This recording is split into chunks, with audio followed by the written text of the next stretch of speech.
जय हिंद दोस्तों, आपका हार्दिक स्वागत है आपके अपने चैनल स्टडी पॉइंट पर। आपके लिए लेकर आए हैं इतिहास के कुछ मोस्ट इंपोर्टेंट क्वेश्चन। और दोस्तों, आप चैनल पर नए आए हों तो चैनल को सब्सक्राइब कर लें, बेल आइकन प्रेस कर लें ताकि आने वाली वीडियो का नोटिफिकेशन मिले आपको सबसे पहले। और दोस्तों, वीडियो अच्छी लगे तो दोस्तों में ज़रूर शेयर करें। और इससे पहले की वीडियो आपने ना देखी हो तो हमारी प्ले लिस्ट से जाकर आप इससे पहले की वीडियो देख सकते हैं। और दोस्तों, चलते हैं इसी के साथ आज की वीडियो के पहले प्रश्न की ओर। जैसे कि आज की वीडियो का पहला प्रश्न है, निम्न में से कौन सा शब्द शिलालेखों के अध्ययन से संबंधित है। तो दोस्तों, इसका पहला ऑप्शन है पुरालेख, ऑप्शन नंबर बी है शिलालेख, ऑप्शन नंबर सी है मानचित्र कला, ऑप्शन नंबर डी है मुद्रा विधा। तो दोस्तों, इसका राइट आंसर हो जाएगा ऑप्शन नंबर ए यानी पुरालेख। पुरालेख शिलालेखों के अध्ययन से संबंधित है।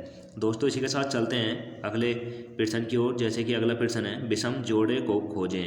तो दोस्तों, इसका ऑप्शन नंबर ए है सर्ग, यानी सर्ग का अर्थ है ब्राह्मण के विकास। और दूसरा ऑप्शन है प्रीतिसर्ग, तो इसका अर्थ है दोस्तों ब्राह्मण की खोज।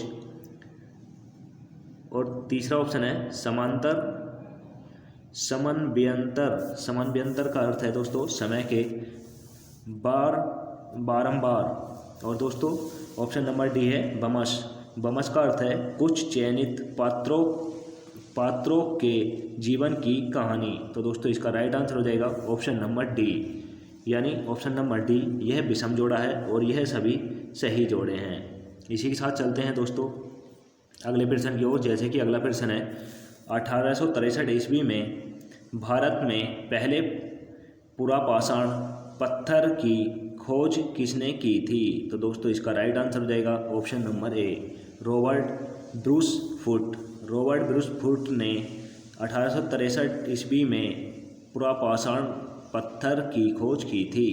दोस्तों, इसी के साथ चलते हैं अगले प्रश्न की ओर। जैसे कि अगला प्रश्न है, पुरापाषाण शब्द की खोज 1865 में डैश पुरातात्विक द्वारा की गई थी। यानी यह बताना है किसके द्वारा पुरापाषाण शब्द की खोज 1865 में की गई थी। तो दोस्तों, इसका राइट आंसर हो जाएगा ऑप्शन नंबर सी, यानी जॉन लवब्लॉक। जॉन लवब्लॉक के द्वारा पुरापाषाण शब्द की खोज 1865 ईस्वी में की गई थी। दोस्तों, इसी के साथ चलते हैं अगले प्रश्न की ओर। जैसे कि अगला प्रश्न है, सिंधु घाटी सभ्यता डैश के काल से संबंधित है। तो दोस्तों, इसका ऑप्शन नंबर ए है ताम्रकाल, ऑप्शन नंबर बी है कांस्य काल, ऑप्शन नंबर सी है पाषाण काल, ऑप्शन नंबर डी है ए और बी दोनों। तो दोस्तों, इसका राइट आंसर हो जाएगा ऑप्शन नंबर डी, यानी ए और बी दोनों। ताम्रकाल और कांस्य काल से सिंधु घाटी सभ्यता संबंधित है। दोस्तों, इसी के साथ चलते हैं अगले प्रश्न की ओर। जैसे कि अगला प्रश्न है, किस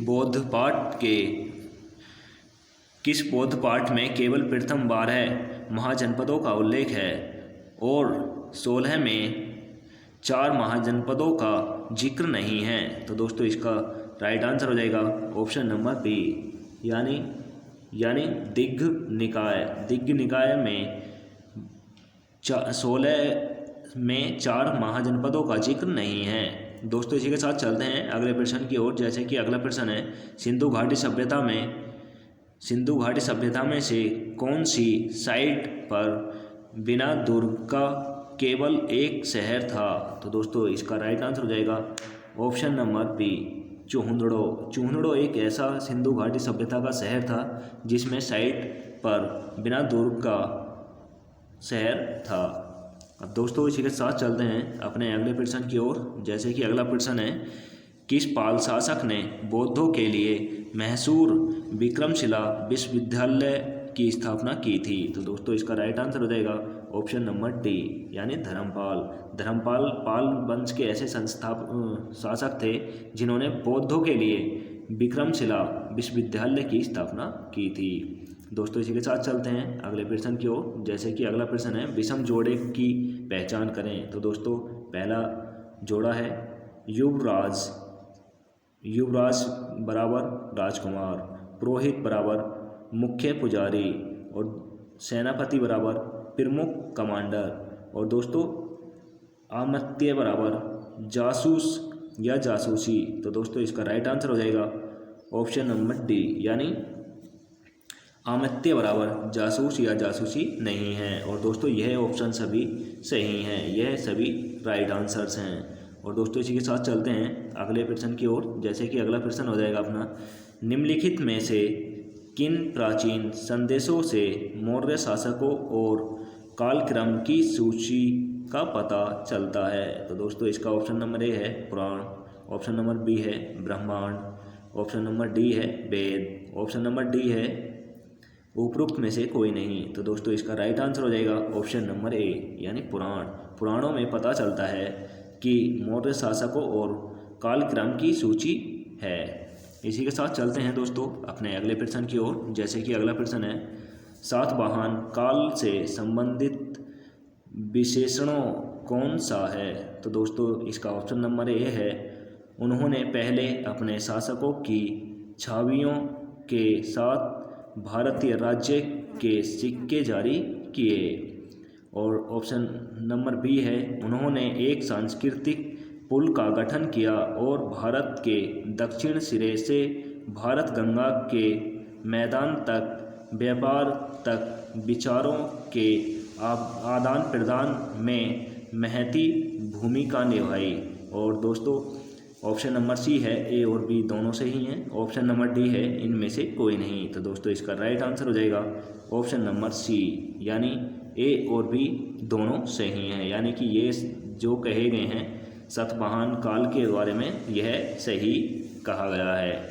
इसी के साथ चलते हैं दोस्तों अगले प्रश्न की ओर। जैसे कि अगला प्रश्न है, सातवाहन साम्राज्य समाज कितने वर्गों में परिलिप्त था? तो दोस्तों इसका ऑप्शन नंबर ए है 3 वर्गों में, ऑप्शन नंबर बी है 4 वर्गों में, ऑप्शन नंबर सी है 5 वर्गों में, ऑप्शन नंबर सी है 6 वर्गों में। तो दोस्तों इसका राइट आंसर हो जाएगा ऑप्शन नंबर बी यानी सातवाहन साम्राज्य 4 वर्गों में लिप्त था।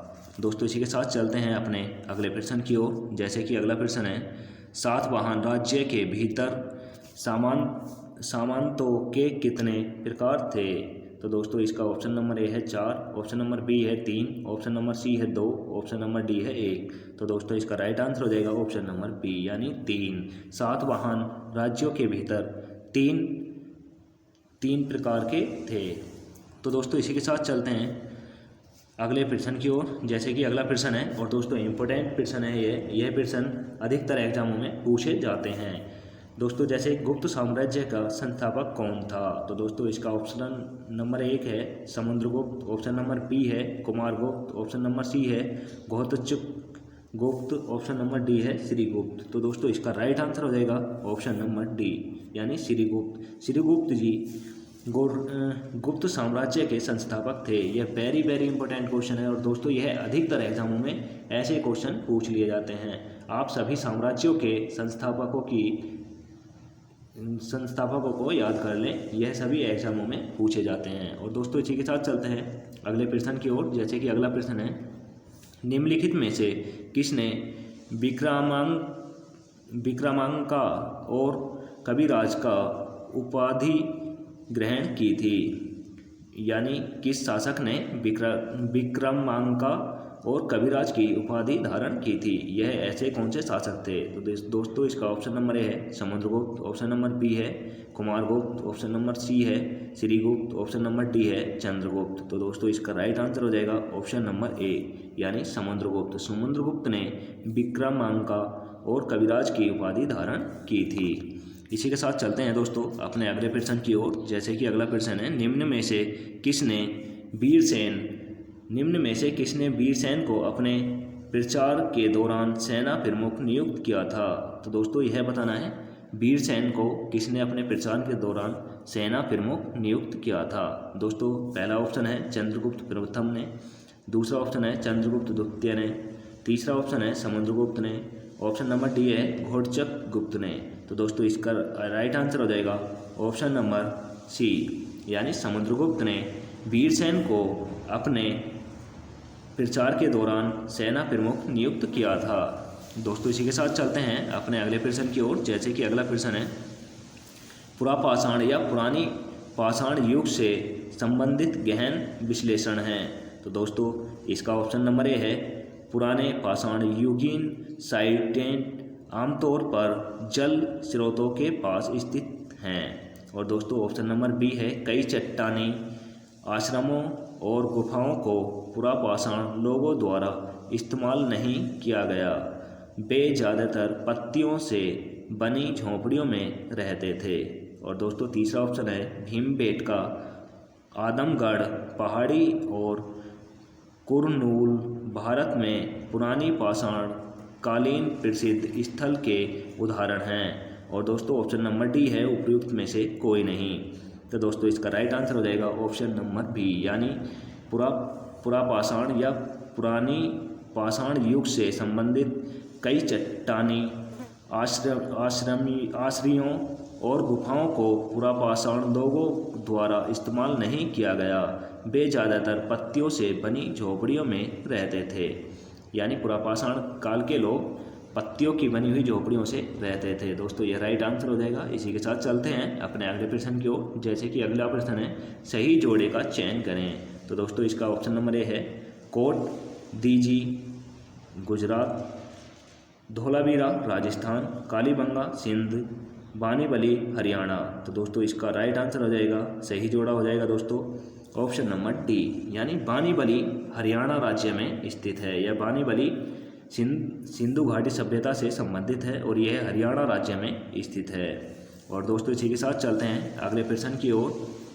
अपना अगला प्रश्न है निम्नलिखित कथनों में से कौन सा कथन दक्षिणी प्रायद्वीप के लौह युग अक्सर बड़े पत्थरों से बने अंतोदृष्टि से संबंधित होते थे की सही व्याख्या है। तो दोस्तों इसका राइट आंसर हो जाएगा ऑप्शन नंबर ए, यानी कब्रों में मेगालिथी बड़े पत्थर के द्वारा ढका जाता था।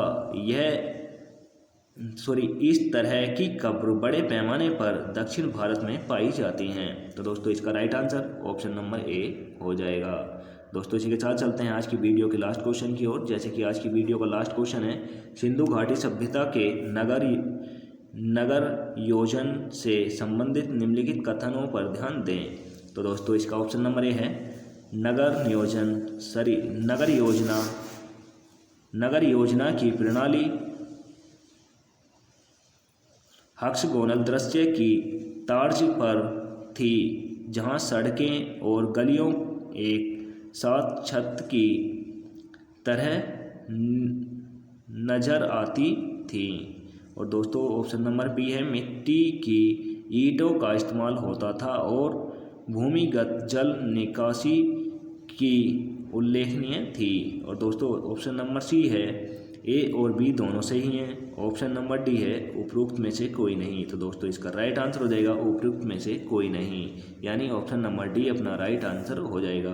दोस्तों इसी के साथ वीडियो समाप्त होती है। वीडियो पर बने रहने के लिए धन्यवाद। और वीडियो आपको अच्छी लगी हो तो दोस्तों में ज़रूर शेयर करें। चैनल पर नए आए हों तो चैनल को सब्सक्राइब कर लें, बेल आइकन प्रेस कर लें, ताकि आने वाली वीडियो का नोटिफिकेशन मिले आपको सबसे पहले। और आपको दोस्तों डेली बेस इस पर विज्ञान से संबंधित और इतिहास, भूगोल और दोस्तों संविधान से संबंधित सभी सब्जेक्टों के क्वेश्चन आपको अवेलेबल मिलेंगे। और दोस्तों आने वाले टाइम में आपको मैथ, रीजनिंग भी दिए जाएंगे और दोस्तों हिंदी भी साथ में दी जाएगी। धन्यवाद दोस्तों, मिलते हैं कल नेक्स्ट वीडियो के साथ। धन्यवाद। जय हिंद, वंदे मातरम।